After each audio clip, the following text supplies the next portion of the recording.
No one wants to have eye problems. We can all be afraid of having eye problems.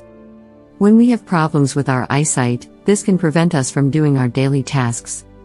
We can have eye problems at any age, but normally as we get older we have a higher chance of having eye problems.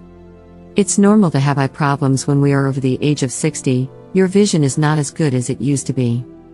You should be aware that some natural seeds have been found to improve eyesight by brightening your vision. Regular consumption of these natural seeds can either prevent or treat eye conditions. We would like to discuss with you about some seeds in this video that have been shown to improve eyesight. 1. Chia Seeds. These seeds are very nourishing and abundant in vitamin E and omega-3 fatty acids, which have been found to help with eye health.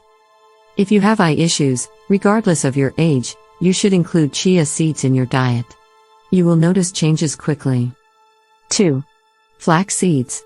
Similar to chia seeds, flax seeds are rich in omega-3 fatty acids, vitamin E, magnesium, and other vitamins that help to enhance vision.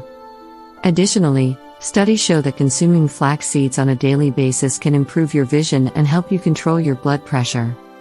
3. Hemp Seeds. Among other nutrients, hemp seeds have an adequate amount of omega-3 and omega-6 fatty acids, magnesium, iron, and vitamin E. As a result, regularly consuming hemp seeds will aid in vision improvement. However, hemp seed consumption should be moderate.